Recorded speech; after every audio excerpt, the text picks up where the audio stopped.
Is it recording?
Oh, right.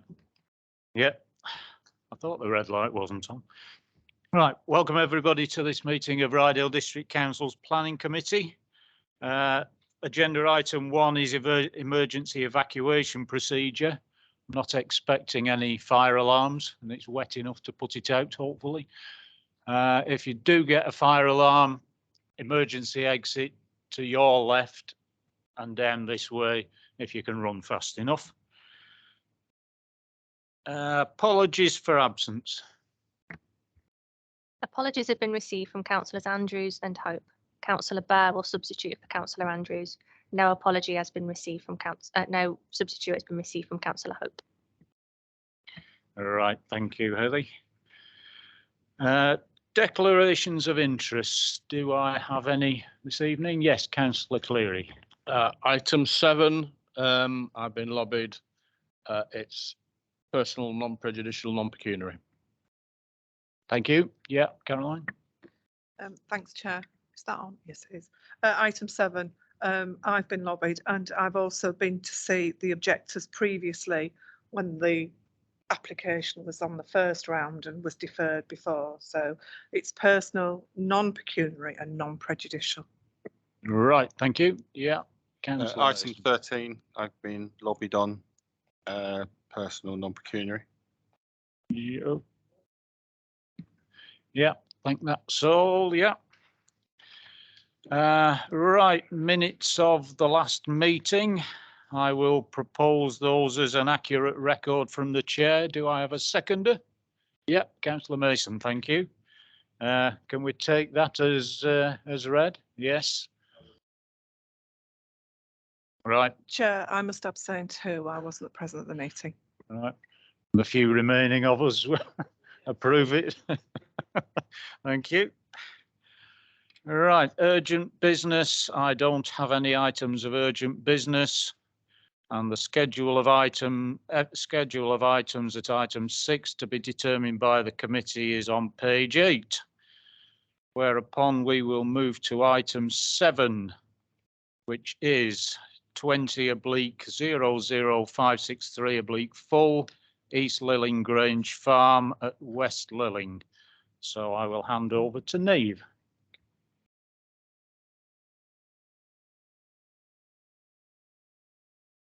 Can you hear me? Yes. By way of an update on this application, following publication of the last committee agenda, a further letter of objection has been received on Friday from Mr. Lewis, the planning agent working on behalf of the occupiers of the neighbouring property East Lilling Grange. This is together with a legal opinion from independent counsel on their behalf. Both of these documents raise concerns about the officer report and the local planning authority's analysis of the lawful use of the site for equestrian training purposes and the issue of potential intensification. These documents have been provided to members in hard copy form on their desks. Also, a further update has been received yesterday from the Parish Council to request that the item is deferred to allow for full review of these recently received documents. A copy of the speech that was to be read out on behalf of the Parish Council, who couldn't send a representative to this meeting, is also provided in hard copy form to members. In light of this, officers are requesting that members will vote to defer the item to allow for further analysis. So prior to this application being brought back to committee, officers will re-engage our council to review the officer's report and the recent representation, including the legal opinion submitted. This approach is recommended to ensure that it is adequately and appropriately considered, and any recommendation made to members is carefully and appropriately considered. Should members wish to visit the site again, this could potentially be arranged, and that may be useful for some members. That is the end of my updates, Chair. Thank you. Right, thank you, Niamh. Right, well, on that basis, I think as this has been quite a contentious application, I think the sensible move is to defer it as requested. I will move that from the chair. Do I have a seconder? Yeah, Councillor Cleary, thank you. Can we go to the vote on that, please? Yeah. I think we ought to explain to members of the public, including the applicant, a little further from the floor, if you don't mind. if you're happy not to speak, that's fine, but as seconder, I think I ought to. Yep, that's fine. Go ahead. Just very briefly, that although the application is one thing, and I think I have explained various times to people that we've got to be very careful about procedure as well. As the last thing we need to do as a council is to make applications in the wrong way. There are two different things here, the application and the way we do things, and we've got to be absolutely certain, unfortunately, that we've, last minute things that come, we've got to deal with them correctly. It's unfortunate. I don't think we have any choice. Thank you. Yeah, thank you, Councillor Cleary. Agree with that. Okay, we'll go to the vote for deferral. Got Councillor Thackeray.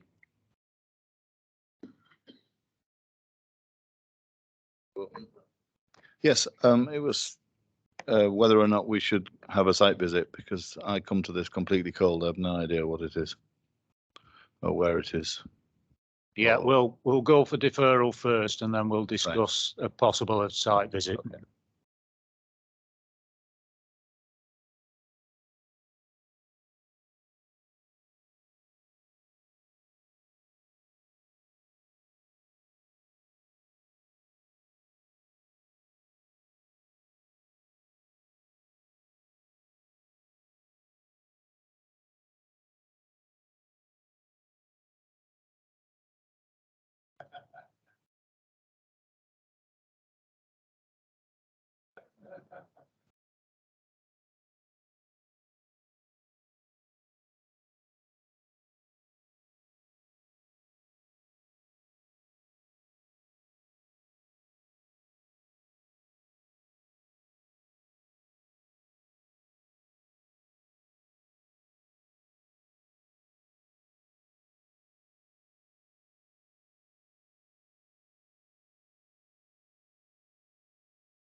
Yeah, despite the slight problems, that was unanimous in favour of deferral.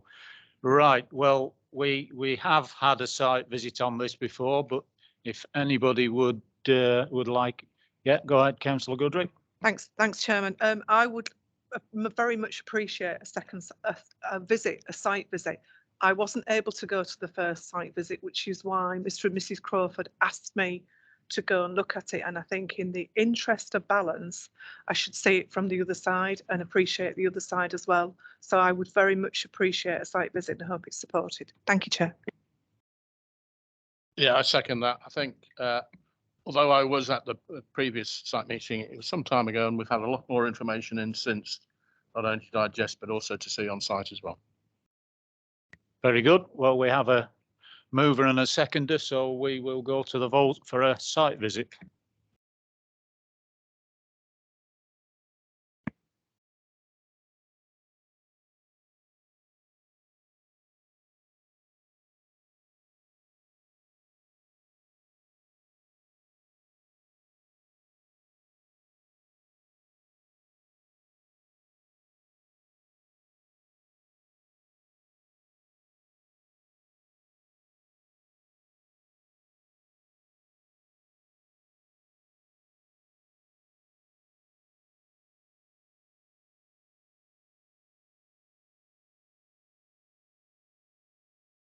All right, thank you. That is again unanimous.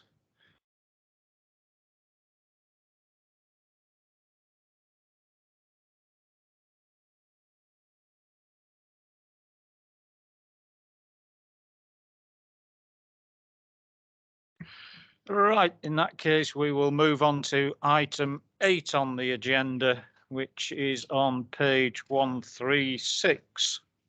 It will be when I find it.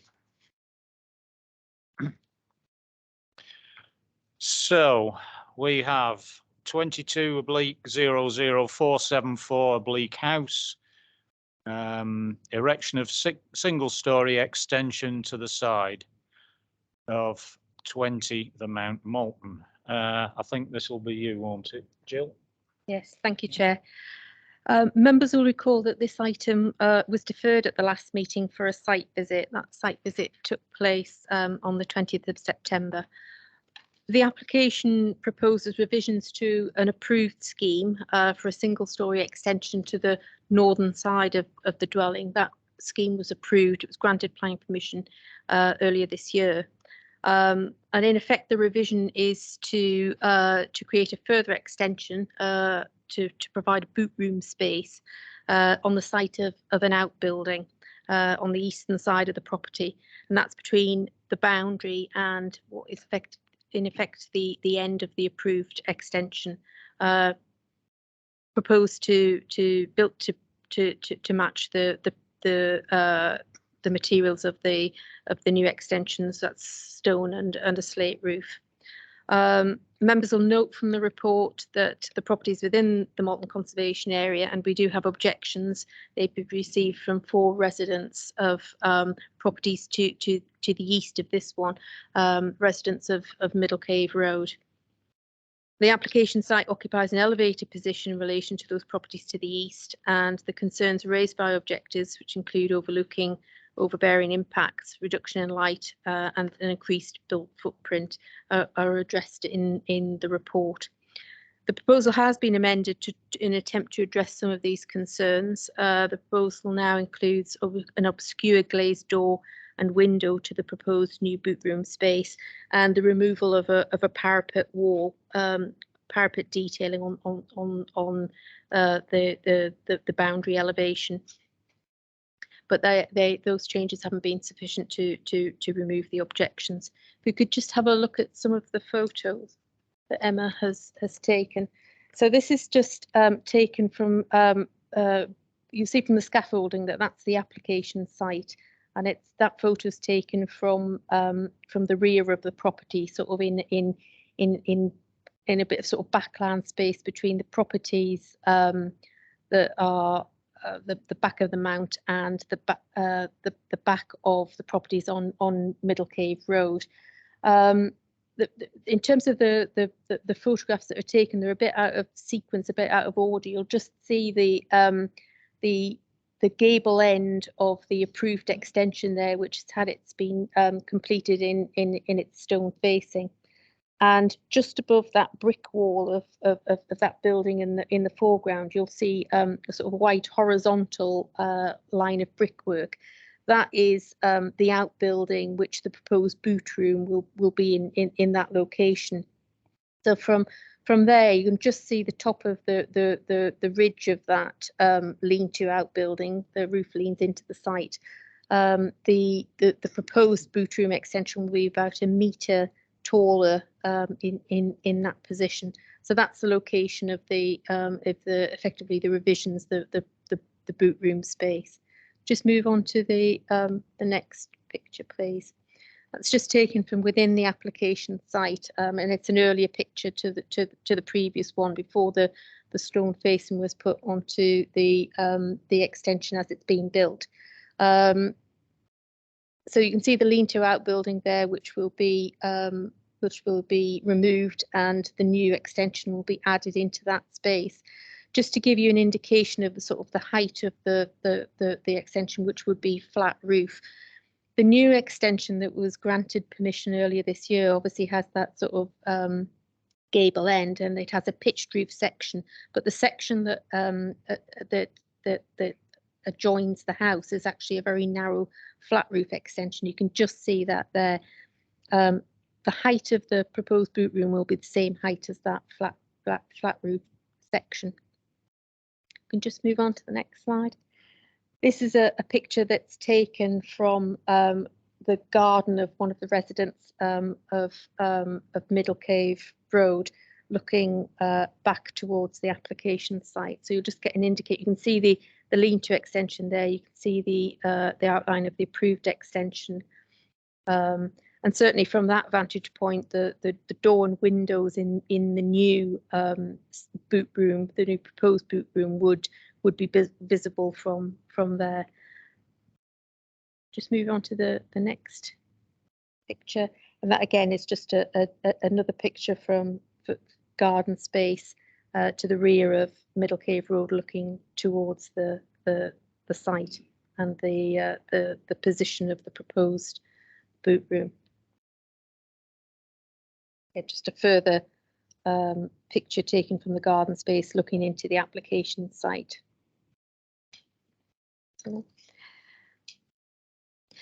Chairman, the proposal will increase the height of the building on the boundary. It is taller than the existing lean-to extension. However, the presence of the existing building, the dwelling and the approved extension, the flat roof design of the proposed boot room, and the orientation of properties mean that, certainly in officer's opinion, that it won't have a sort of a significant material additional overbearing or overshadowing effect on the amenity of the neighbouring properties, or an unacceptable loss of privacy. The obscure glazing is proposed. It's not to habitable rooms, it's ancillary space. And I think there's already a degree, given the elevations, difference in elevations, there's already a degree of intervisibility between the garden spaces of both properties. So is it, in our view, a sort of modest addition to an approved scheme, which in design terms we believe to be acceptable, and which won't have an unacceptable impact on the conservation area. The scheme will effectively retain the principal character of the Malton Conservation Area, which is that sort of large houses set in large plots. So no further updates, and the recommendation is as outlined in the report. Thank you. Right, thank you, Jill. We have no speakers on this application, so we move on to questions, and I will kick off here. Could we just go to the first photograph again, please? Thanks. Yeah, when we were on the site visit, for those who weren't there, we were speaking to a neighbour at the back, and in terms of the wall that you can see there, clearly the property is at quite a higher elevation than the properties below. So there was a question whether, given the fact that there is likely to be an application, or perhaps there already is an application, to replace the garage, which is the sort of greenish roof you can see above the van, which is a separate application, but it'll move it slightly. But on top of that, as what there's been the additional building already and the one that we are looking at now. So the question was, would it be possible to remove permitted development rights given the fairly extensive works that are already adjacent to the eastern boundary? I think it is possible if members feel that it can be justified. I mean, permitted development rights for further outbuildings. What I would say is we do have the application for a garage, which is pending consideration and changes to a garage. So that is something which in determining that application, it's likely to come to committee. In determining that application, we would need to take into account existing permissions and certainly the implications for that boundary. So I think it's probably one that's best dealt with as part of the garage application, because I think in terms of this one that's in front of us, the actual size of the boot room, it increases the height by a metre of that lean-to, but actually the boot room's not as long as that lean-to on the boundary. I think the more significant change will come with the garage application, and that's where I think we may need to look at what are the implications then of further ancillary development within that garden, and whether we need to restrict permitted development rights. Right, thanks, Jill. The next question, which is along the same lines, is could we, if the applicant decided to put a fence up along the top of that wall, would it be permissible to limit the height of any fence that was put up, bearing in mind that we had a similar sort of application for a property in Sherburn where there was a fairly small or short fence that went on to that, simply on the basis that if there was a very high fence went up there, it would quite significantly affect the people down below. Well, there are permitted development rights to put fences up, and I think it's about 2 metres on a boundary. I think if members felt that 2 metres from ground level, and that's the application site ground level, if that was too much, we would have to look to restrict any permitted development rights. But anything higher than 2 metres from that application site ground level would need permission anyway. Right, thank you. Yeah, Councillor Mason.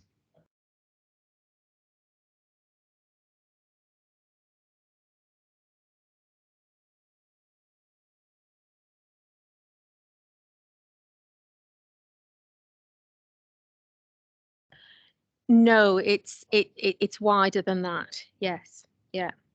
I don't think it comes out quite as far as the full width of the extension, but it's certainly wider than the current flat roof extension.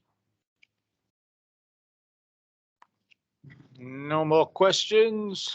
Okay, we will go into debate. We haven't got the Malton member here, so Councillor Mackenzie, would you like to take this one? Yeah, thank you, Chair. I'll take it. Unfortunately, I wasn't able to attend the site visit, so I'm a little bit in the dark. However, thank you, Jill, for a good, clear update report. I appreciate that. I'm personally happy to go with the officer's approval, and I would recommend I'll put that forward as approval. So we have a mover. Does anybody else want to speak or second? I'm happy to second, Mr. Chairman. I don't think I have much to add. Okay. Yeah, I can't see anybody else wanted to speak.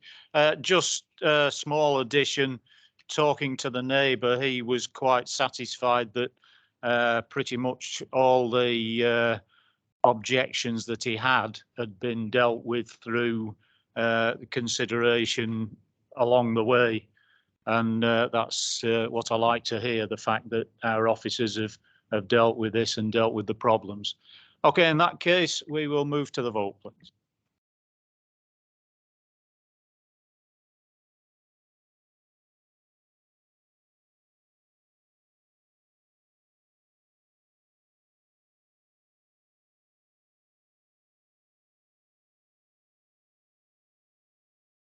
Right, we have 2, 4, 6 for and 1 abstention from Councillor Windress.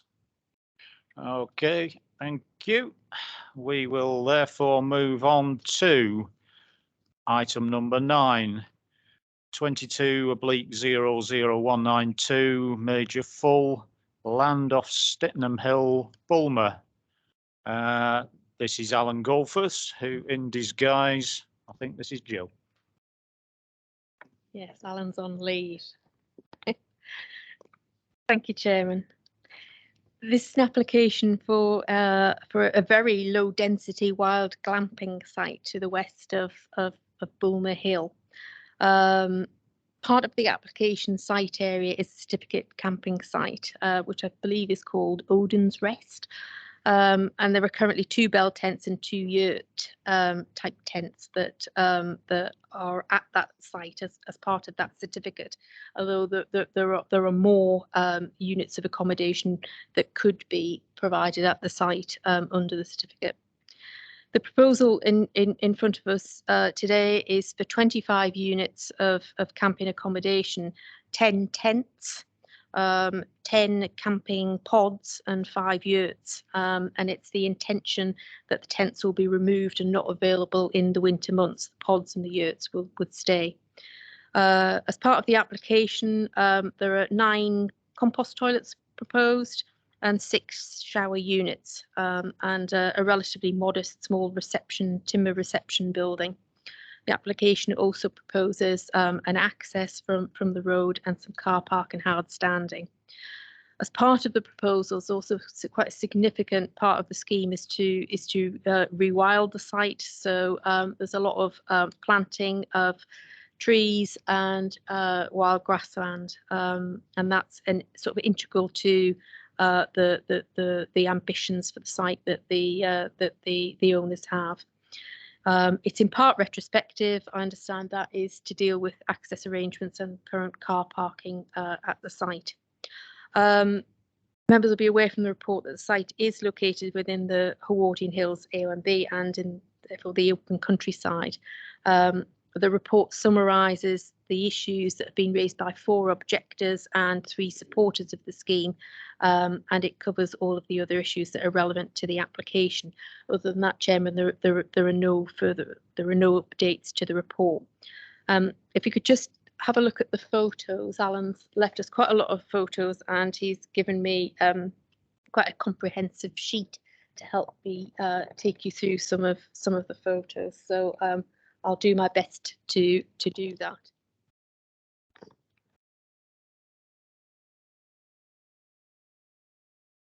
All right. Are you able to show that on this television up here? It's not you just need glasses.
I think it's probably the aerial shots that are the blurriest.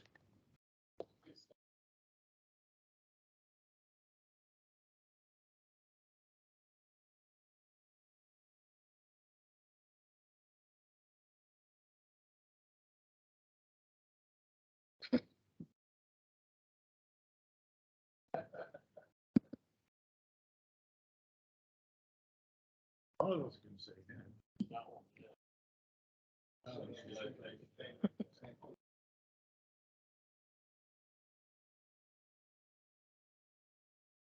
You must know somebody.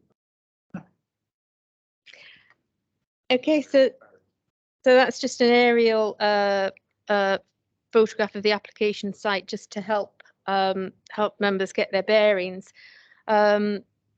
The application site is highlighted by those the 2 red arrows. It's that sort of the wooded bit that you can see just to the east, and the rectangular field to the south of the road, which is obviously west of the wooded section. So it sits between it sits on Stittenham Hill, just to the west of Bulmer Bank. As I say, the application site covers the 2 areas, and throughout the report there is reference to the western part of the site and the eastern part of the site. So the eastern part of the site is the wooded sort of copse area. The western part of the site is the the area which is shown on that picture as the arable field. You'll just see to the right of the picture the line of a public footpath which runs from Bulmer in a sort of southwesterly direction around the bottom of the site. There is another public footpath to the north, which unfortunately is not shown on this diagram. If you just orientate yourselves and see the green dot, which is the sort of the map signal for the camping site. In sort of that location, there's a public footpath that cuts across through the farm to the north, Crossfield Farm, and heads off in a sort of northwesterly direction off the side of that photograph to the left. And just move on to the next one. This is an aerial shot which basically highlights the application site, but also focuses on the access to the site. At the minute, there are two accesses off the road. One just near the copse area, into the copse area, and another which is almost opposite the driveway into Crossfield Farm. As part of the proposal, both of those accesses will be closed up and the hedge line will be reinstated, and there'll be a new access created between the two, really, and that's for visibility reasons and something that North Yorkshire Highways have required. So if we just move on to the next photograph. This is a photograph which is taken from within the site. It faces the northern boundary of the western part of the site. So the western part of the site is the field. And Crossfield Farm, which you could see from the aerial map, is just visible on the right. Move on to the next photograph. Again, this is taken facing the western boundary of the western part of the site. The land drops down off the sort of the left-hand side of the picture to perhaps the lowest point, I think, in the site, that left-hand corner. That's the position where two of the tents, the two largest tents, the TP tents, would be located. The next, thank you. This is a photo that's facing the southern boundary of the site from again that western field area. And just give you an indication of sort of how well landscaped that existing southern boundary is to that field. The next photo, please. It's the photograph that's again looking in a sort of southerly direction and shows some of the existing shower cubicles against the hedge line on that southern boundary. The planting on the left separates the western field part of the site from the eastern sort of scrub part of the site. The next photograph. That photograph is looking directly east from the western part of the site towards Bulmer Hill, which I'm sure you'll recognise. Then the next picture, please. So this is taken from the western part of the site, looking directly north towards Crossfields Farm, and that's one of the access. It's one of the access points, existing access point, the most westerly access point that would be closed off and infilled with native hedgerow. The next picture. This is a picture of taken from within the site looking towards the road, and that's the second existing access, which is at the eastern part of the site. Again, that's an access that will be closed off and infilled again with native hedgerow. That's a picture of the toilet cubicles against the hedge line. The toilet cubicles and shower cubicles are located towards the southeastern part of the site.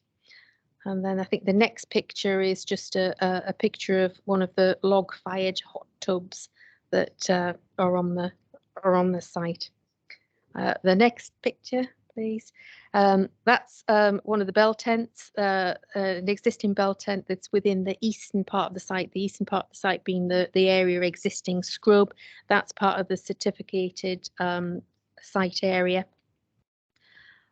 And the next picture is of the yurts, again within clearings within that scrub land on the eastern side of the site.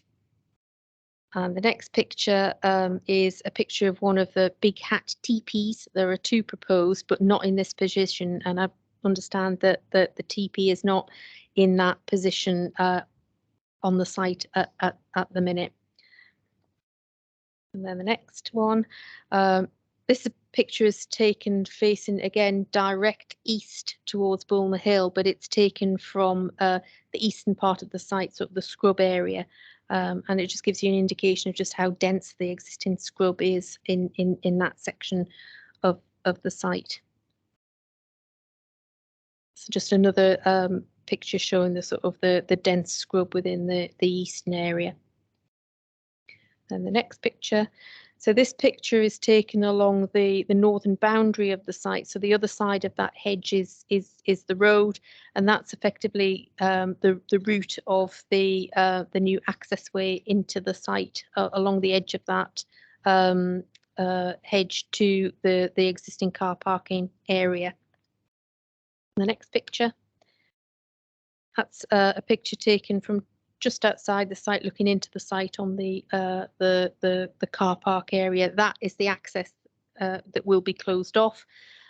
Immediately to the right of the planting on the right hand side of the picture, that's the location for the site reception office building. And this picture is taken from outside of the site on the road, facing due west.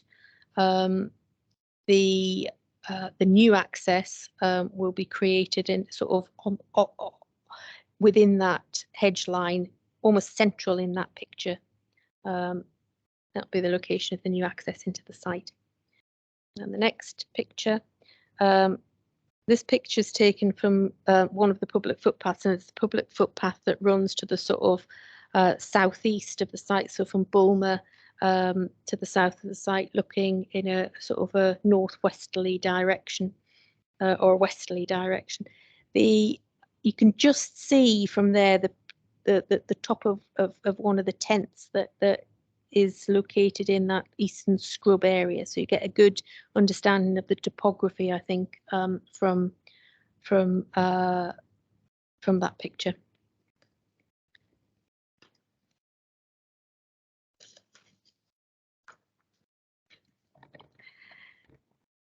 Thank you, Chairman. I think it's officers' view that this is a form of development that would make a contribution to the tourism offer in the district and within the OMB. I think we're of the view that it can be accommodated without unacceptable highway impacts or unacceptable impacts on nearby residential amenity. And that it can actually be accommodated without an adverse visual or ecological impact. Clearly, it will result in some change to the character of the landscape, but I think it is a proposal which is very sort of low key in its nature. It's very low density. The tents and units of accommodation will be very liberally dispersed across the site. It's quite sort of light touch accommodation, and that together with the sort of the comprehensive sort of planting and rewilding proposals, I think mean that we feel that it's not going to result in unacceptable harm to the character of the landscape or the natural and scenic beauty of the AONB. All of the issues are outlined in the report, Chairman, and the recommendation is outlined. Right, thank you, Jill. We have one speaker on this application, Mr. John Sutcliffe. Yeah, if you'd like to come forward to the chair, and you have 3 minutes to speak, I'll give you a warning when you've got 30 seconds to go. Right, in that case, I'll definitely give you a warning with 30 seconds left. Is the microphone on? It is. Okay, go ahead. All right, thank you. First and foremost, I'd just like to explain a little behind the planning application, which is, as you could see, the scrubland and the woodland area is on quite a steep incline. And what we've found, we've been operating for 18 months, very low key, without much ado. There's been no complaints, no incidents, no nothing. And we're finding we're having a great difficulty with access.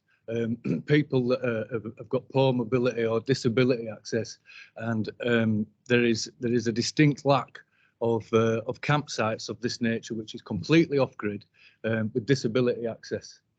Secondly, we are the only business of the kind in the AONB, as I'm sure you're aware, Caroline. There's a lot of caravan sites, a lot of tarmac, a lot of fossil fuels, and this is completely self-sustainable, completely off grid, and that's why we're wanting to move into the top field area. We've planted 840 trees in the last 12 months, and we're planning to plant a lot more. We've changed the top field from ploughed agricultural land into meadowland, and we went to the extent of purchasing and researching. It's all native species of grass to the area. We consulted the AONB manager. That's why the big hat TP is not there anymore, because it was regarded to be a bit of an eyesore, with the words that were used. And as a testament to our commitment to the community and how closely we want to work with the community, we took it down immediately. And I'd like to point out that big hat TP was well within the licensing rights and the area that we're licensed for with the Freedom Camping Club. We took it down because we live there too, and we want minimal impact, and that's exactly what we're all about. Another thing I'd like to point out is it's a phased approach. We're applying for 25 units, but that is maximum. We've currently got a license of 12. We're happy to keep operating around that number, and we'd like to grow and phase it in as the trees grow, develop and mature. Under no circumstances will there be overnight a massive change, lots of glamps, lots of people. We're completely private. There's no access to the public. You can't drive in and out and use it and just book a night and have a tent. We don't allow caravans. We don't allow motorhomes. It's all provided accommodation and it's privately booked. And just to touch on my initial point, we've been there 18 months without Just 30 seconds left. That's all I'd like to say. Thank you very much. Thank you. Excellent. Thank you, Mr. Sutcliffe. Questions or retire? No, that's it. Thanks. Right, we will go into questions. Do I have any questions? Yes, Councillor Goodrick. I did have a question because it was to do with the access, but that's now been resolved as far as I can see. That the access has been changed because obviously the access points were really very concerning off Bulmer Bank, and that was a major. So I was pleased to see that had been resolved in the report, and that was the biggest issue for me, was the access onto the site. So I'm pleased that's been resolved. So thanks for that, Chair. That's Right, thank you. Yes. I think Councillor following on from that, I think the measures being put in might actually make it safer on that road. Right, well, I have a question. It was just around what's the land classification of the piece of land that's been. I did look it up. The eastern part is mainly grade 3, but also part grade 4. The scrub is all grade 4 and less. Grade 3 varies between good to moderate, and I suspect this is near a moderate. Grade 4 is poor. Thank you, Councillor Cleary. Right, that is pretty much as I suspected. Right, any more questions? No, we will move into debate. Whose patch is this? Oh, yeah. Oh, right, yeah. You can. Yeah, as has been established, it's not my ward, but I do live close and I have line of sight of the site, and I'm absolutely for it. I think, as Caroline has already said, the concerns about the access have been dealt with to the highway's satisfaction. It accords entirely with our policies for tourism and land use. It is a light touch, low footprint, light footprint. And as the applicant has already said, that they are keen on working with the immediate neighbours and being careful of the immediate neighbours, caring for and of the immediate neighbours. This is sort of an extension to an existing use anyway. I can't think of anything to add other than to follow the recommendation of approval. Thank you, Councillor Cleary. Any more?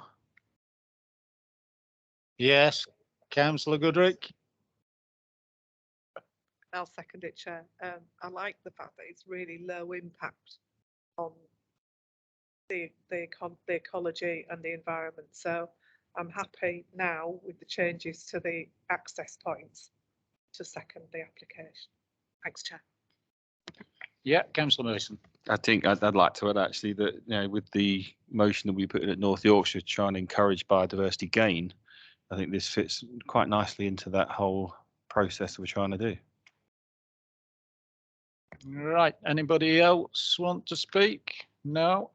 Right, just for myself, yeah, I was under the impression that this would be fairly marginal land, and I'm pleased to see that there's an excellent use of it, particularly the tree planting and rewilding.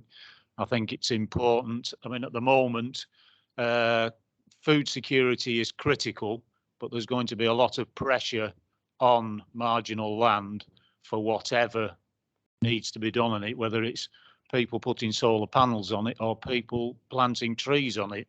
That may be a little contentious, but if it's not economic in agricultural terms, and it's not producing enough food, then it's better to have a good use of it like this. So yeah, very much in support. So yeah, I think we'll go to the vote on this.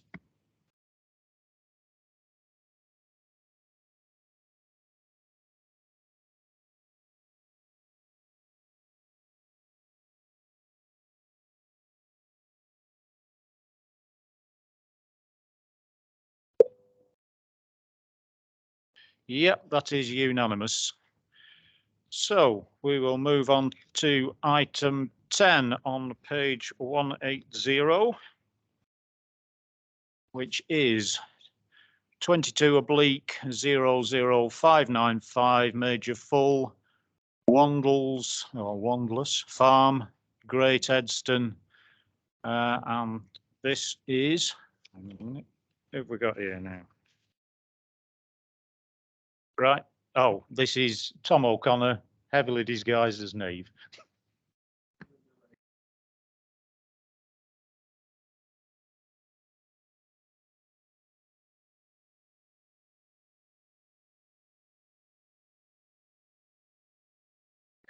Thank you. So I've been pronouncing it Wandles Farm in my head. I hope that's right. I'll go with that. Wandles Farm is located within the open countryside to the south of Great Edston. And if we could just go to the first aerial map, that would be great. There is a second, which is more zoomed in as well, but I can show you it on my computer if that might help. Yeah, I think I might need a. So you can see the two sort of yellow arrows. The kind of centrally located farmstead is Wandles Farm. So it's south of the settlement of Great Edston, which you can see just to the north. Yeah, so it's to the west of the access road that runs south of Great Edston. It's a long established agricultural business, and the overall holding extends to 261 acres. The business is predominantly focused on dairy farming, and the site actually also lies approximately 150 metres to the south of the area of high landscape boundary. So as noted, this proposal seeks the erection of an extension to an existing dairy building to facilitate the installation of robotic milking systems. This is an upgrade to the existing facilities and would improve efficiency for the business. And I think there are also welfare improvements that are associated with the robotic milking systems. This application is before members solely just due to the size of the proposed building, or the extension, I should say, because consequently that forms major development. We've had no consultation responses from any members, and there's been no consultation response from the parish council. If we go to the second map, we might be able to sort of better appreciate the proposed location for the extension. So it's just to the south of the existing building where the orange arrow is. This would span approximately 50 metres from east to west and approximately 30 metres from north to south. It would incorporate an eaves height of approximately 4.9 metres and a ridge height of approximately 7.9 metres. And that's really matching the height proportions of the building to which it would adjoin. It would be constructed with concrete panelled walls and a concrete roof and Yorkshire boarding at the upper level. You can just see from the image, just to the south of where the extension would be is the existing slurry lagoon. And that would be used for foul water associated with the building, maintaining really what the current arrangements are. It is noted that there aren't any additional livestock actually proposed, and surface water would be directed to soakaways. I'll just run through the photographs now, if that's possible. So the first one is taken from the access road, and we're looking westwards towards the site. At this point, the extension will be just to the left of the building that you can see at the left-hand side of the group.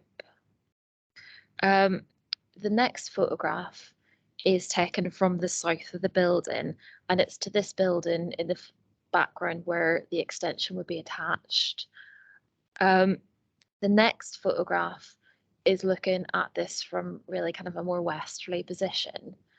And you can see from the plans that the building would actually span a little bit more to the west than the existing building. So it's kind of like almost an L-shape design as a consequence of this when you look at them in totality.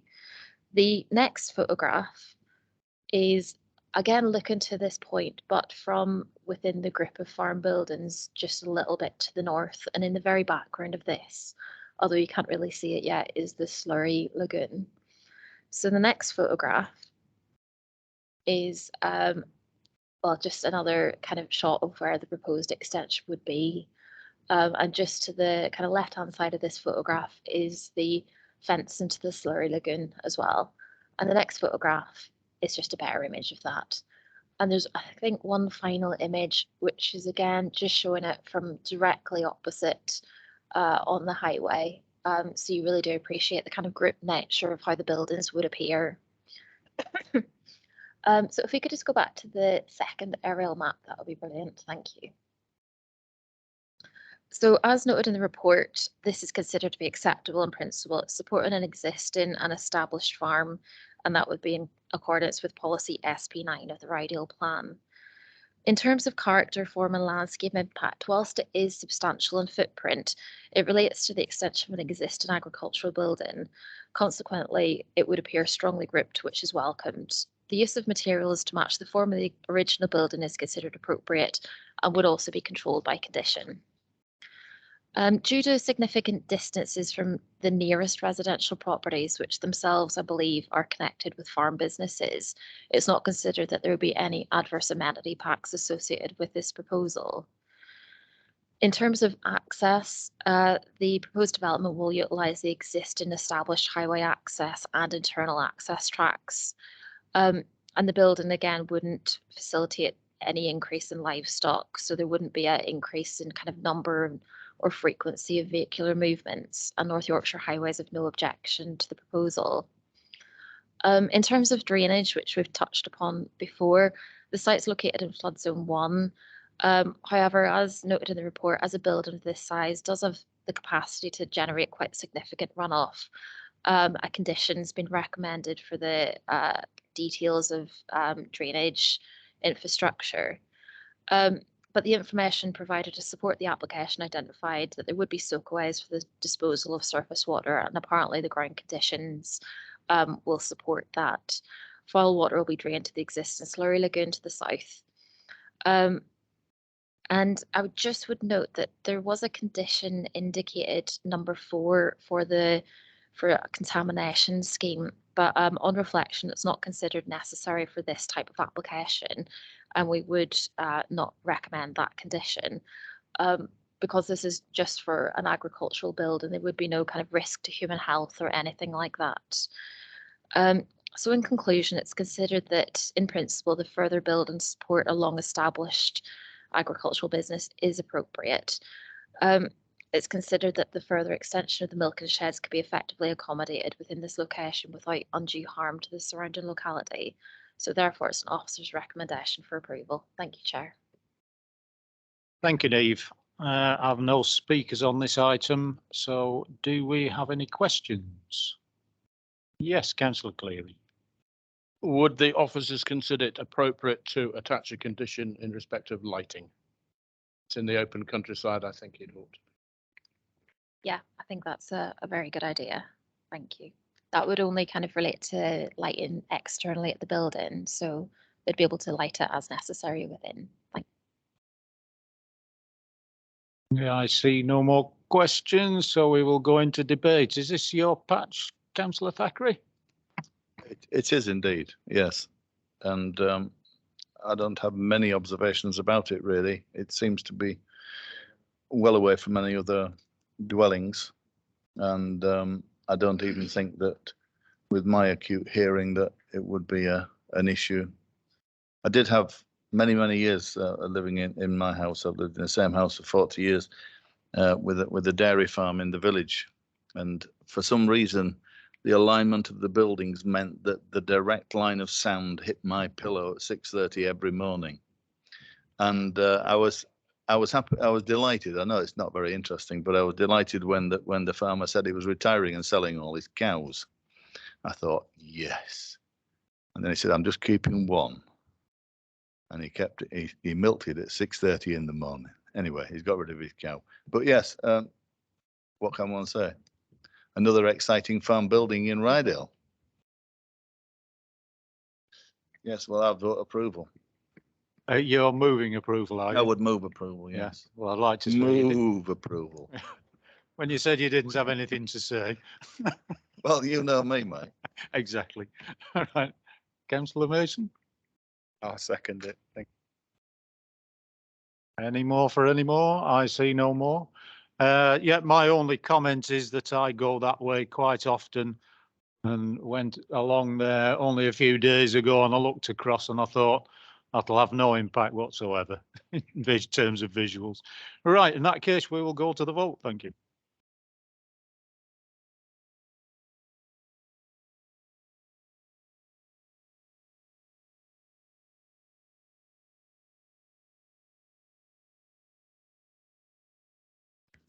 Good heavens, another outbreak of unanimity. Something like that. It was unanimous. Quite in the cheap seats. Right, we will move on to item number 11, which is 22/00822 Major Fall land at Providence Foundry, Main Street, Foxholes. And who have we here? Alan Goldforth again. Go ahead.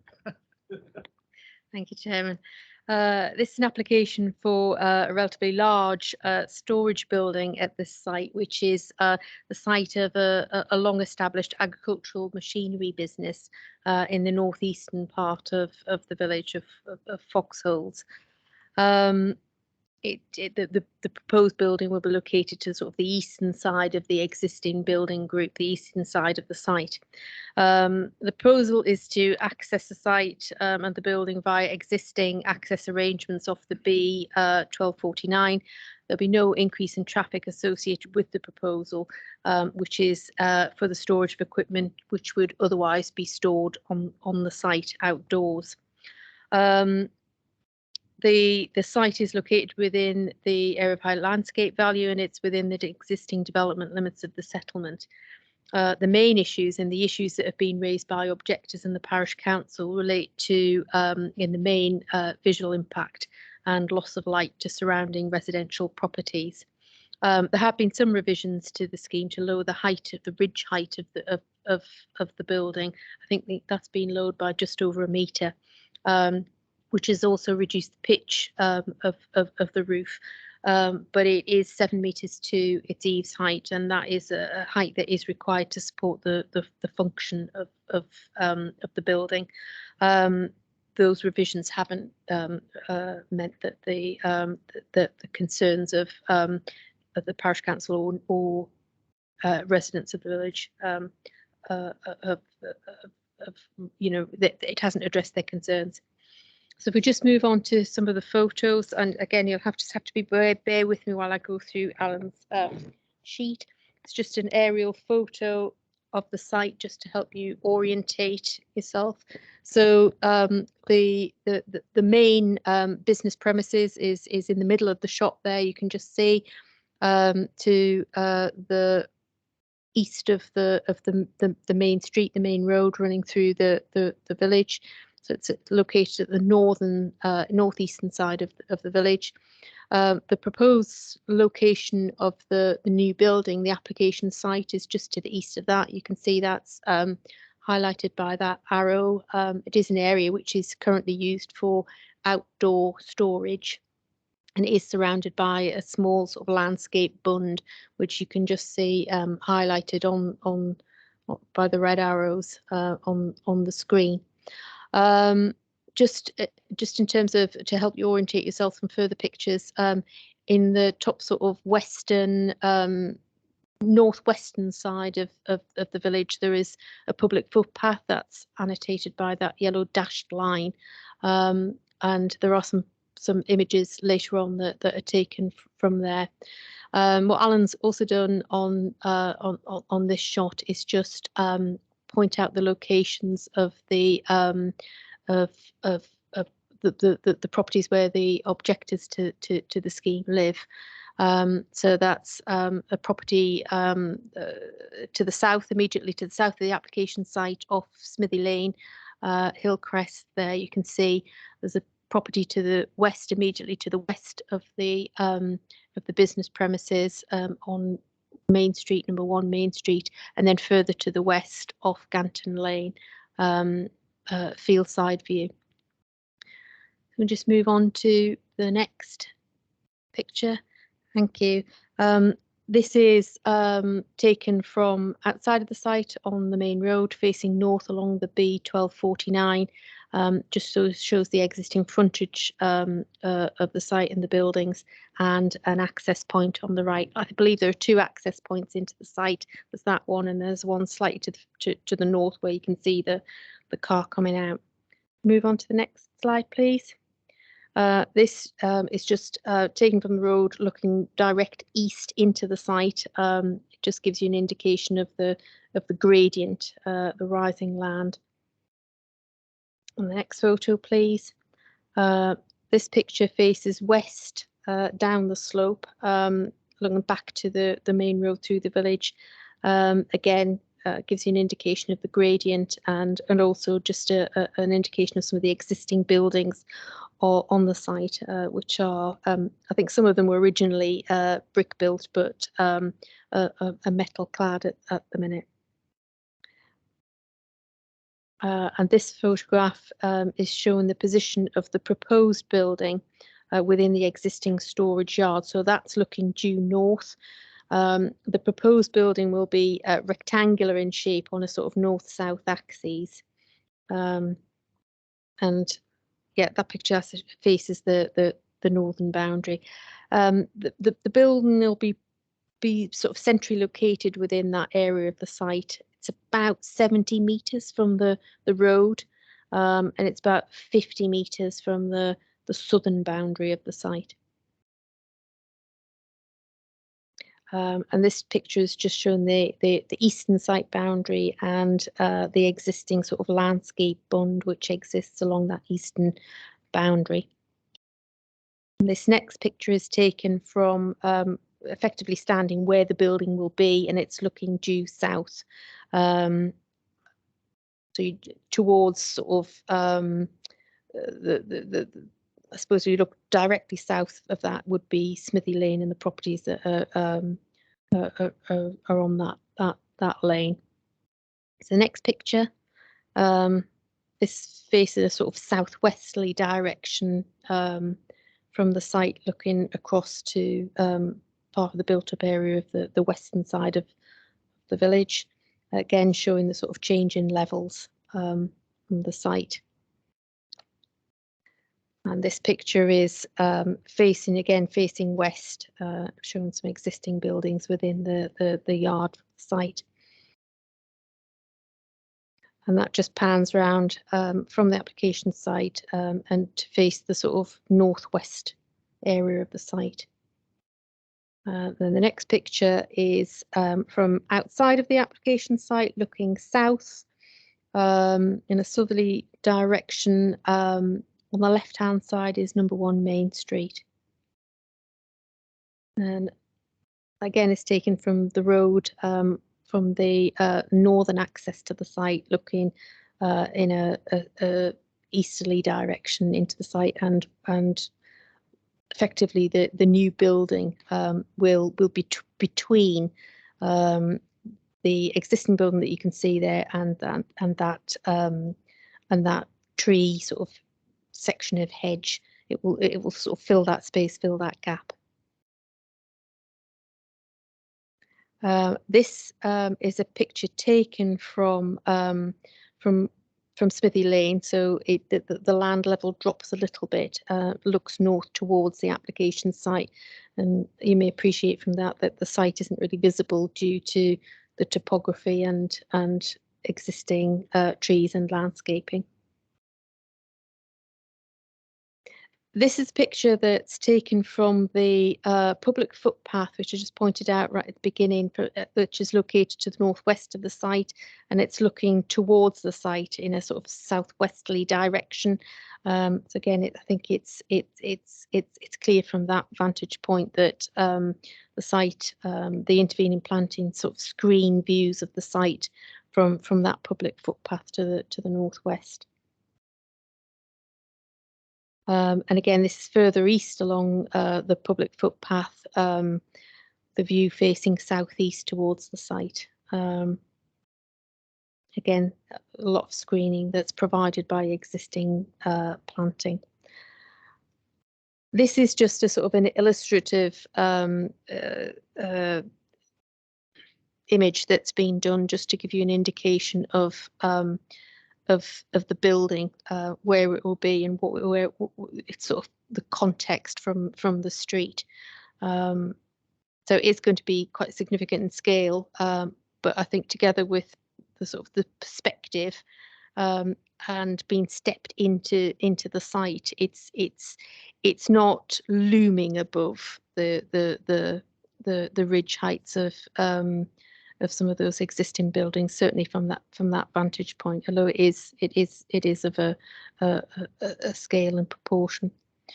And the final shot, I think, it is just to give you an indication. The forklift truck there, the top of the forklift truck is just set there to give you an indication of the ridge height of the new building, which is 8.9 meters.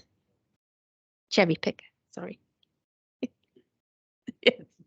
Sorry.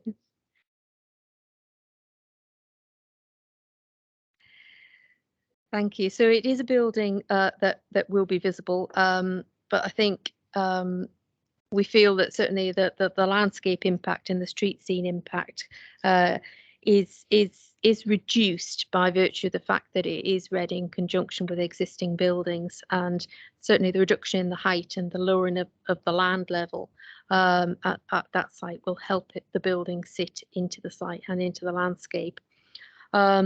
The proposal isn't out of character with the existing land use, and it's not an intensification of that land use. The site is located, the application site and the building, the proposed building is located at quite a distance from the nearest residential property. I think Alan's calculated that at about 75 metres to the west and southwest would be the closest properties. So we don't believe that there will be any overbearing or overshadowing effects, and those separation distances are such that there won't be loss of light or be negligible. The scheme supports an existing well-established business and subject to conditions which are proposed to control activity in the building, hours of permitted movements, and to control external storage. We consider the proposal to be acceptable, and therefore, Chairman, approval is recommended as outlined in the report. Thank you, Jill. We have one speaker on this application, which is the applicant, Mr. Ian Scruton. If you'd like to come forward and you've got 3 minutes, I'll give you an audible warning when you've got 30 seconds left.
30 seconds left.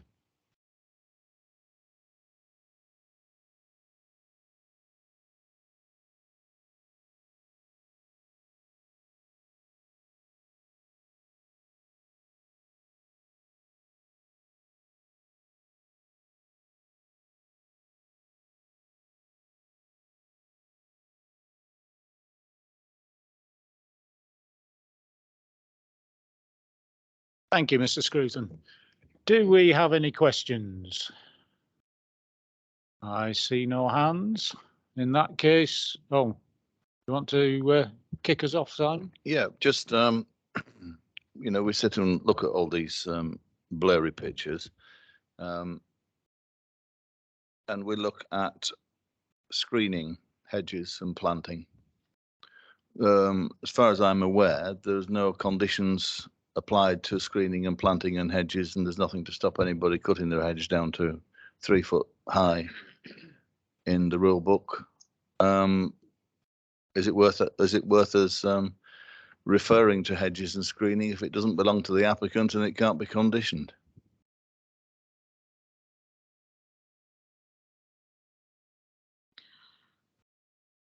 I think it's, do you mean screening to sort of soften the building in case existing boundary tree planting is removed? I mean, it's going to be a difficult building to screen in its entirety. I think if members feel that there needs to be some increased planting around the existing bund or on the northern or southern boundary of the site, then we can certainly put a condition in for a landscaping scheme. Thank you. That's not what I meant, actually. I just meant, I don't know why we refer to the existence of hedges and planting as I don't see that it has any material impact one way or the other because it's there today or gone tomorrow. It's just a question. I take your point. But I think there was a lot of intervening from the images. There's a lot of intervening trees, hedges, landscaping across that settlement. It would need an awful lot of existing trees and hedges to be taken out for that to be an issue. Okay, thank you. Okay, any more questions? Yep, go ahead, Councillor May. It's more of an observation, really. I'm just wondering with a roof space like that, and efficiency was mentioned, whether any potential renewable energy or energy generation is going to be included. I know it's not a material consideration, but it'd be a nice ask if we could at least recommend it. There isn't anything proposed as part of the scheme. Okay. Right, we will then move into debate. No member present for this area, but I knew I could rely on you, Councillor Cleary. You're very welcome, Mr. Chairman. Yes, I'm very happy to move approval as the recommendation. This is an extension to as the reporters have said and the applicant has said, to an existing very long-standing family business that supports, including supporting the farming fraternity. It counts as an allied trade, I believe. The building is big, but it's set against an existing range of similar industrial big sheds. Any views would be, I think, from a distance, I'm sure. And as has already been said, the site has been lowered somewhat into the chalk to reduce the impact even further. I have nothing much more to say other than move approval. Thank you. Thank you. Councillor Goodrick. Thanks, Chairman. I did have a couple of questions, but they were both answered in as much as I found out what the height of the new building was going to be and the fact it was going to be lower. And also I was concerned just about this suggestion about shadowing of residential properties. But if the sun rises in the east and it comes south and sets in the west, and this is in the north, I'm not quite sure how it's going to overshadow residential properties in the south. So, you know, and as you say, at 75 metres, it's a long way away. So I'm satisfied that there's none of that to be taken into account. It's an established business that's looking for security and has been pointed out. The nature of farm machinery is becoming more and more technically challenging and with more and more expensive bits. I think from a security point of view, we've got to support the application and the business that's providing the level of employment that it is. So I'm very happy to second it. Thank you. Councillor Mackenzie. Thank you, Chair. Councillor Goodrick's just touched on the point that I wanted to make. I think we're all aware of rural crime. It's increasing, it's costing people an awful lot of money. And if I had this sort of equipment, I would certainly want a secure store. So I'll be very happy to support this. No more?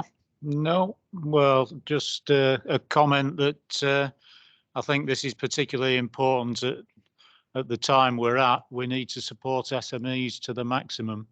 So we will go to the vote.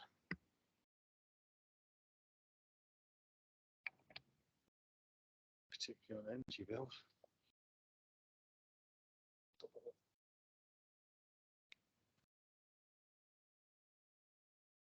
And we are once again unanimous. This is bizarre. Move on to item 12, which is 22/00876 House at 123 Welham Road in Norton. And I was just going to say it's Alan Goldforth again, but I was on the wrong page. Right, Ellie. Thank you, Chairman. Members, this is a minor householder application for the erection of a single-storey rear extension, the installation of a new side access door and the formation of a new driveway and dropped curb to the front of the property. The application has been brought to committee following the receipt of an objection from the occupier of a neighbouring property, number 125 Welham Road, which raises concerns around the proposed scale of the rear extension and the potential resultant loss of light on their property. If I could draw members' attention to the late pages, the occupiers of 125 Welham Road have submitted some further, more detailed objections to the proposed development. These comments raise concerns in relation to the scale of the proposed rear extension and its impact on loss of light, and the proposed use of render being out of character with the surrounding brick structures. These issues have been addressed in full within the officer's report. The proposed rear extension will have a contemporary flat roof box form with a rendered finish. However, this is not considered to be an unusual design for a single-storey rear extension, and there are examples of render being used in the area. As outlined within the report, the application site is located to the north of 125 Welham Road, and as such, due to the movement of the sun throughout the day, it's not considered that the rear extension would result in a significant loss of light on the neighbouring property over and above what is currently experienced. I do have one minor update to the report, members. On page 223 of the agenda at the top of the representation section, I have incorrectly written 123 Welham Road when it should be 121 Welham Road. So just to make you aware of that. I think if we just go to the photos now, please. So this is just an aerial view of the site. So it's a semi-detached dwelling on Welham Road in Norton. It's just located a bit further up from the golf club turning. So this is the front of the site, the property with the blue front door. The new vehicular access and the dropped curb is proposed to effectively extend the existing dropped curb that's in the foreground there, and it'll align with what will be a new access point between the first two brick pillars next to the gate. We've received no objections to this part of the proposed development, and the local highway authority have confirmed they've got no objections with the proposal. So this is a more direct view into the site from the front, and I think it's quite a good image to show the space in between the application site, which is the one with the blue front door, and the neighbouring property to the south. So we're looking almost directly eastwards on this image, so the sun would rise sort of directly towards the back of the properties there. So this is the rear of the site. There is an existing outbuilding which is constructed on the northern boundary, and sort of that's kind of mirrored with the attached neighbouring property. And then there's a boundary wall on the southern boundary as well. This is just a shifted over slightly just to give members an idea of the mirrored arrangement with the outbuilding. So the building that's within the application site will be removed to make way for the extension, and then the neighbouring outbuilding would effectively lean against the extension instead. So the overall height of the new extension would sit just beneath the ridge tile, I think, on the outbuilding. And just as a reference point for the depth of the extension, it would extend further out than the end wall of the outbuilding there, just over halfway along the first timber fence panel that you can see on that boundary. So this image has been taken with a wide angle lens just to show the whole area sort of facing towards the property to the south. You can just about see the kitchen window of 125 Welham Road in the rear elevation of the dwelling, which is the elevation which is the cream rendered elevation, as well as one of the obscure glazed sort of window and door which faces directly towards the application site. So this image is of the same direction, but I've included it just to help demonstrate the direction of light at the site. So I was at the property kind of mid-morning time, sort of 9:30 to 10 a.m.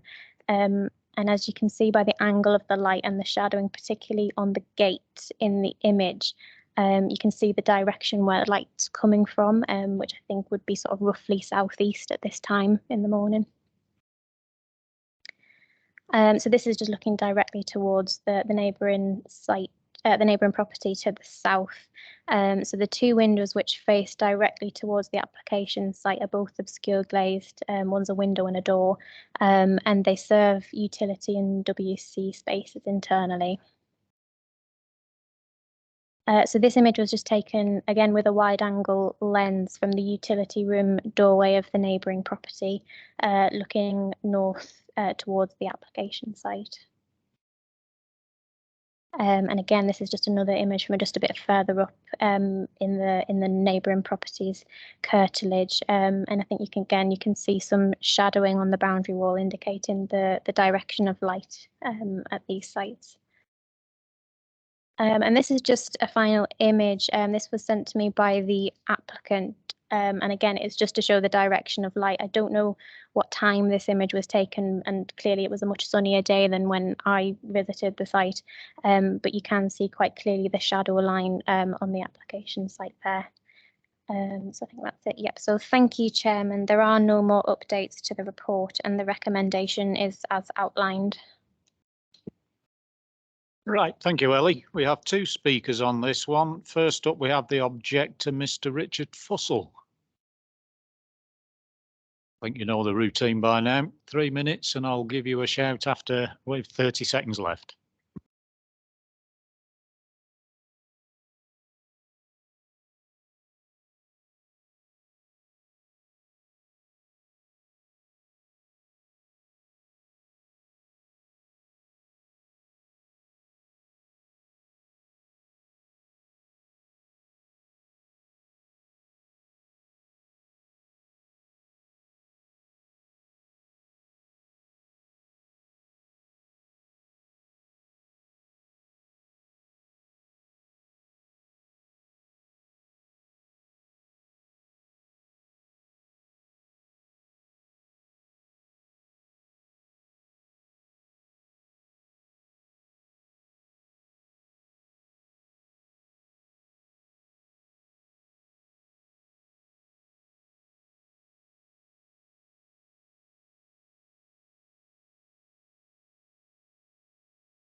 30 seconds left.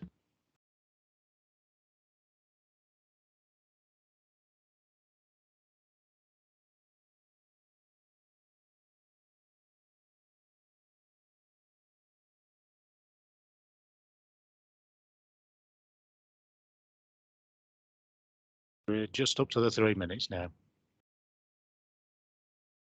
No, that's it. Thank you. Thank you. Right, we have another speaker, the applicant, Mr. Shane Ollie. If you'd like to come forward, thank you.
Thirty seconds left.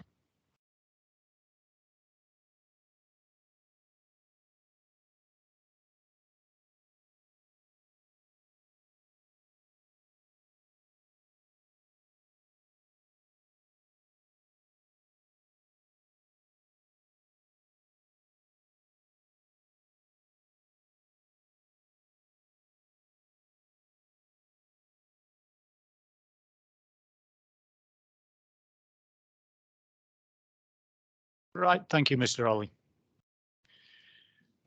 Okay, do we have any questions?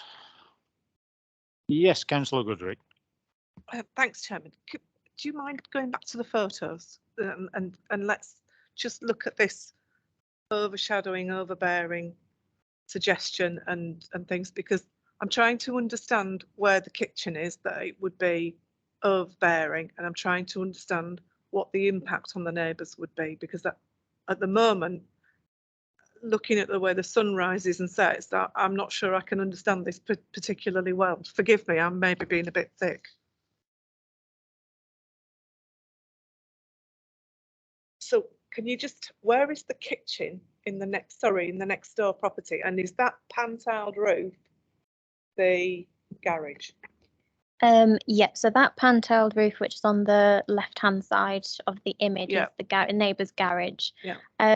So if you look at the rear elevation of the neighbouring property, which Yeah. is the cream Yeah. section. It's got the single-storey brick-built extension at the back. So there is a window between the single-storey brick extension within the Yeah, I rendered. can see that. That's Yep, the kitchen that's the- window. So that it's a 90-degree angle To the yeah, so yeah, it sort I'm of with you now. faces Yep, thank you. due east, Yeah. and then the one which is in the side elevation, if you're of the neighbouring single-storey extension, that's facing towards the application site. That's for the utility space. And is That's that the only window in the kitchen? Yes, as to my knowledge, I think Okay. so. Yes. All right, thank you very much for that. Any more? No more questions? Right, we'll go into debate, and this is Councillor Mackenzie's patch. Thank you, Chair. It is indeed. So obviously I've looked long and hard at this. I've listened to both sides of the arguments.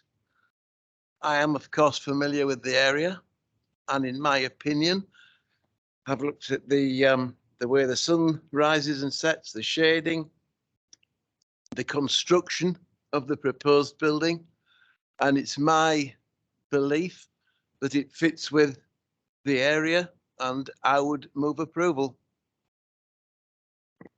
Thank you. Do we have any more? Yes, Councillor Mason. I think I'm sitting there thinking, yeah, I'm not going to second yet, but there's a little bit in me just thinking there's quite a neighbourly thing going on here, and that maybe I would appreciate a look just to get real context of this. I don't know. I'm still considering. I'm not going to move that we're going to have a look. I would like to know what other members think really first. Councillor Goodrick. Thanks, Chairman. I can understand where Councillor Mason's coming from, and it was why I asked the question about the right angles and whether that was the only kitchen window. But looking at that photograph now, the utility building is shadowing the kitchen window. Would you say that that was true? And how would the extension impact on that kitchen window? Because I'm not seeing it. No. Okay. On that basis, I'll second. Right, we have a mover, we have a seconder. I presume that was a seconder for approval. Yeah, thank you. Any more comments? No, in that case, we'll go to the vote. No, I'm afraid you're not allowed to speak any longer.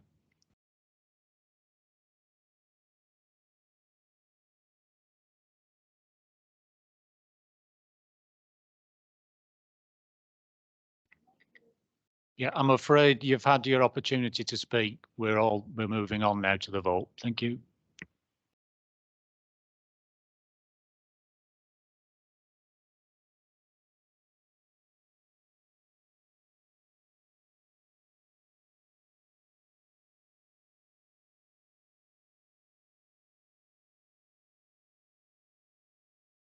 And that is again unanimous. Right, we will move on to item 13, which is 21/01530 Major Full land at OS Field 8052 Meadowfield and Motherby. And this is Jill Thompson's. The real Jill Thompson. Thank you, Chairman. Just to make it absolutely clear, this report on this agenda is recommending a site visit. So the report is not on the agenda for debate. We have the application. It is pending consideration. We are anticipating that it will be ready to come to committee quite shortly, and so I think we just like to ask if you would like to do a site visit before you're asked to consider the application. Thank you, Jill. I think that is a eminently sensible. Oh yeah, Councillor Mason. Yeah, I'm just going to agree with Jill. I just wonder, I've never heard this before, and I've asked to go a site visit before we see the full report. I'm just curious as to why, because I know how much interest this is generating in the village, and I think a site visit is definitely needed. but I'd like to also have the report in my hand at the same time. Well, we can certainly provide you with a plan Yeah. and this covering report, which is the description of the proposal. Yeah. Okay. Because at a site visit, you wouldn't be discussing the merits of the proposal anyway. So it's just a fact-finding mission, really. The reason that we have done it before. I think members did a site visit last year at Kirby Moorside. I think it certainly we've found that it has helped with some of the bigger applications and the applications that are more controversial locally. So yeah, I agree. No, I agree. We have it, but yeah, I would just is it? Yeah, it's just are we having the visit to advise you on your report so you can gauge what we're talking about, because that's a bit I'm not a bit. No, I curious think the about that. visit It's is just for. I want to go and see it, obviously, but Yeah, it's- the site visit is just for members to familiarise themselves with the site and what is being proposed prior to considering the application.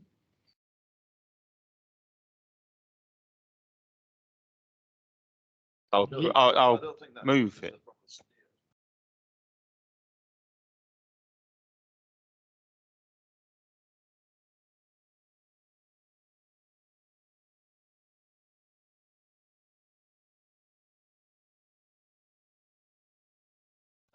The public will wonder why. Why aren't we being shown the report? Why aren't they being shown the report? More to the point. There isn't a report, there isn't a recommendation yet, but So we know when that there is, then we should have a site visit but you've and put off the application date until we've had one. Well, we're just trying to assist. We're anticipating there is a site that perhaps members would like to visit as part of the application. No, I think you're right, obviously, but I think the chronology or the order ought to be produce your report, then arrange a site visit, then let everybody start jumping up and down, and then let's bring it to committee after we've all done all those steps. I would propose that, if you don't mind. I'd like to propose that we have the officer's report, and then we arrange a site visit, and then it gets brought to committee. Otherwise, we're going to be having a committee and members of the public jumping up and down without having, well, even the local members' input, really. Right, Councillor Mason. I do feel this is that be the right process, and the interest in this is quite large in the village. I mean, I've been lobbied on both sides. I know the arguments on both sides. I've seen the plans. It's been going on for nigh on 18 months, I believe. But I just feel that it just feels like we're trying to speed up the process in this application, which is probably the right thing to do. But the perception publicly will be that we're just trying to speed up the application, particularly if it's recommended for approval. And I'd rather see the report first laid out on paper, and then we go and see it. It's just, for me as the local member, that's a request that I would have. I want to do a site visit. I really do want to do a site visit, and I think all members should appreciate that. And I'd preferably a site visit without being lobbied from either side, because this application is really quite, I'm going to keep using the word interesting, because it is getting a lot of interest, but we do need to take this one quite seriously. And I would like to see due process done in the right way, if possible. Yep, Councillor Goodrick. Chairman, this isn't unusual. This is a usual process when you're looking at blank field sites to go and have a look at the site first. And I'm pretty sure if we did an initial visit to look at the site first in its flat format, and then we got the plans, we would then understand the plans better. I don't think there's any reason why we couldn't have a second site visit once we had the report, if we needed to do that.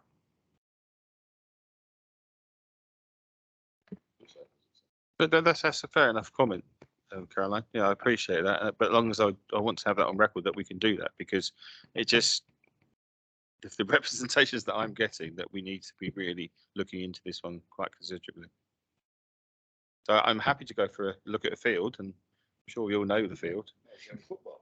But when we get the recommendation, I'm probably going to ask for another site visit so we can go look at the recommendations. Okay, councillor Cleary. Yeah, I can see both sides. It's not even two sides of an argument. It's actually just requesting more information. And I think we've been offered or it's been suggested that we ask for a more immediate site visit, which I would support. If following serious study, and I like to think we take everything seriously in this committee, that we decide we need another site visit, so be it. But you know, I'm all for an initial site visit. I'm happy to move the site visit. Right, okay, so we've got a move for a site visit. Do we have it immediately, that is? And we have a seconder from councillor Cleary. Thank you. Well, I'd just like to point out that we do have quite a clear plan, which is, as far as I'm aware, the actual plan. It's not an outline. It is the genuine plan for the development. So we do know what's going where. So, yeah, councillor Goodrick. Chairman, when we had a big development, and I'm thinking about Mickle Hill and the one at Slingsby, it was requested that it was pegged out so that we could see what was going where, so that you've got that viewpoint on the ground about, can we ask for that again to happen? Is that something that we can do so that we're clear where those buildings are going when we go to the site visit? I have a second request as well, that when we do the site visit, we visit the village around about 8:30 to see what the impact on the village will be, particularly on a school day. It is in the application, the drop and kiss is in the plan, and I think that's a crucial part of the plan, actually. So I think being able to gauge how the village is impacted by school traffic and traffic to the local industrial estate and this new area, it may give members a better context to what's happening in the Motherby at the moment, because it is choking. It really is choking as a village. So I think I would, if possible, we try and get the visit around that sort of time so we can get a real perspective of the village. Yes, councillor Thackeray. Yeah, and when we do the second site visit, we can go at 3:30 in the afternoon. Just a general comment, if I might make a request, that these slides that we're viewing get the red lines of locations of buildings, and you know, tonight we've looked at hypothetical roof line of 20, the mount. If you know where it is, that's fine, but if you don't, you haven't got a clue. Either get a light pen or something that gives us a clue, but if I think better still if we just get the existing and then the next slide be a red line, a red rectangle, or whatever it is showing the building, showing the location of the thing, because I think we're having to use our imagination where modern technology ought to step in and show us, please. It's for the technical department, if we still have one. Graphics. He'll do his best. Graphics. He'll do his best. Right, well, I think we've been round and round that one. I have a proposal and a seconder for a site visit, so we'll go to the vote.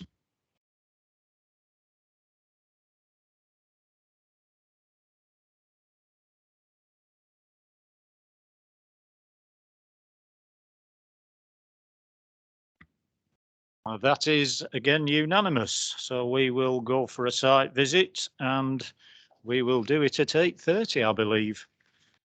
Right, so any other business? So I think this is the time when we need to look at dates.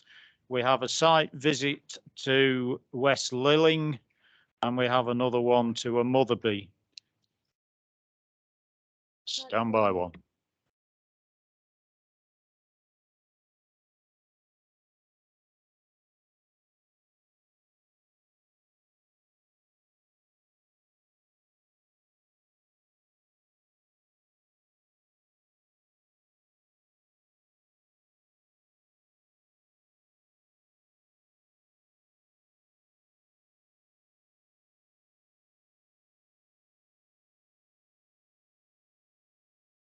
Unfortunately, I won't be back.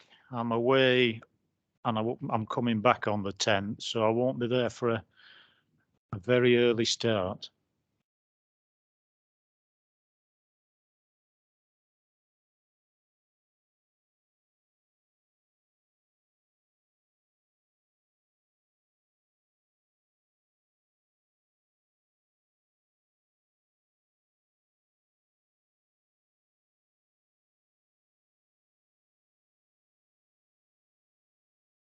Well, I think we're looking for both of them. Yeah. So Tuesday the 11th, 8:30 for a Motherby. And then presumably whatever time fits in. Yeah. So how's that looking for everybody?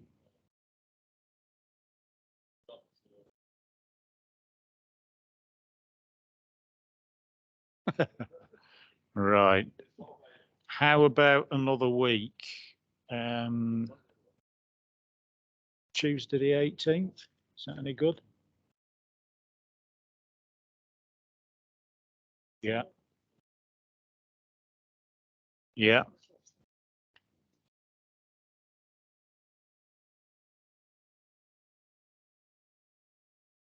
What about Tuesday the 4th?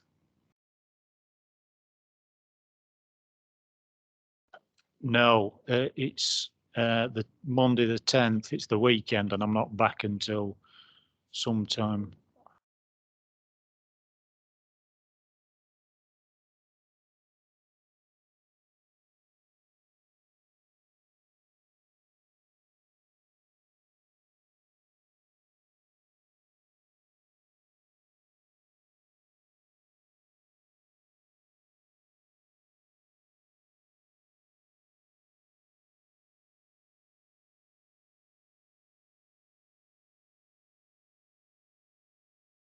Thursday the 13th we're looking at now. We'll have a shake of head from Snowy. Anybody? How about everybody else?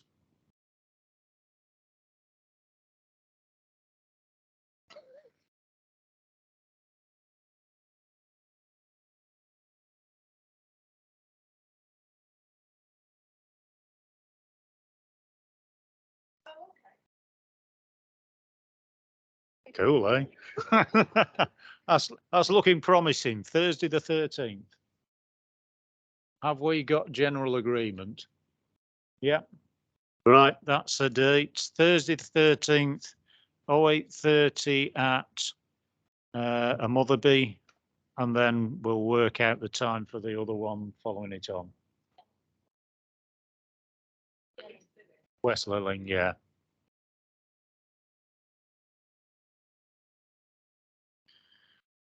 Right. That concludes any other business. We just have the list of applications determined under delegated powers on page 238. Any comments on those? No, I see no hands. In that case, we will close the meeting. Thank you very much, everybody.